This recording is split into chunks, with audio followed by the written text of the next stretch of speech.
Quel est le message que tu as besoin d'entendre aujourd'hui? La carte que j'ai été sortie, c'est les coïncidences significatives. Qu'est-ce que c'est les coïncidences significatives? Ça veut dire les signes de la vie. Puis comment est-ce qu'on fait pour reconnaître des signes de la vie? Souvent, ça peut être juste des objets, des papillons, des plumes ou des trucs comme ça. Mais moi, je parle plus des signes de la vie vers où la vie veut t'envoyer. Puis comment est-ce qu'on fait pour reconnaître ça? On reconnaît ces signes-là par nos intuitions, par nos feelings intérieurs ou nos prises de conscience. Sauf qu'on n'est pas habitué à écouter ça. On est habitué justement à écouter toujours notre mental. Notre mental, lui, il gouverne nos peurs, il gouverne nos croyances limitantes. Il nous bloque justement lorsqu'on ressent des choses. Il va nous dire, ben non, c'est pas ça, ben non, tu sais. Fait que pour savoir si c'est un signe que la vie t'envoie, ben écoute ce qui se passe en dedans de toi. Tu sais, exemple, mettons que tu as un livre que tu aimerais lire. Puis là, ce livre-là, il t'attire intérieurement. Tu aimerais ça le lire, il t'intrigue, il t'attire, ça te fatigue en dedans de toi. Mais ton mental, lui, va dire, ah ben non, t'as pas besoin de ça, regarde.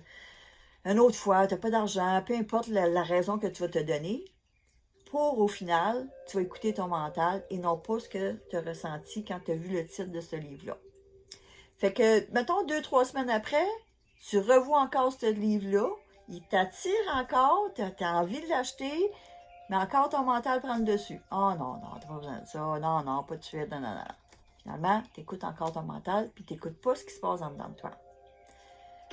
Une autre fois, peut-être 3-4 semaines plus tard, il repop encore dans ta face, tu fais encore la même chose. Fait que là, la vie, là, elle essaye peut-être justement de te dire, hey, regarde, achète ce livre-là, parce que tu le ressens dans toi. Quand on ressent des choses, quand on a des intuitions, ça, c'est la vie qui nous envoie ces intuitions-là pour nous attirer vers ces choses-là, pour qu'on le fasse. Fait que la vie, elle met ce livre-là dans ta face pour que tu l'achètes, parce que dans ce livre-là, il y a peut-être juste un mot que tu vas cliquer dessus, puis qui peut transformer ta vie. Ou une phrase. Fait que ce livre-là, quand tu as ce gut feeling-là, puis tu as envie, il t'attire, mais au lieu d'écouter ton mental, achète-le. Achète-le parce que c'est ça que ça te dit en dedans de toi. Fait que c'est ça que cette carte-là veut te faire comprendre. Elle veut te faire comprendre quand quelque chose t'attire vraiment, puis tu laisses ton mental prendre le dessus avec tes peurs, avec tes croyances limitantes, tout ça, tu t'empêches d'aller de l'avant.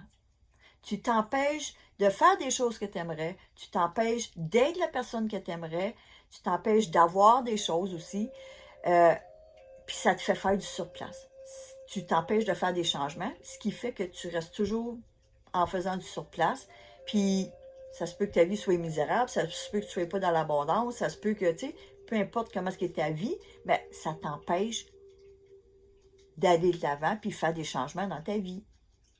C'est ça que c'est quand tu as des intuitions ou des prises de conscience. C'est justement pour que tu continues à avancer dans ta vie, faire des changements dans ta vie pour que tu sois mieux et que tu sois bien. Puis c'est ça, cette carte-là veut te donner comme message. Écoute davantage les signes que la vie t'envoie.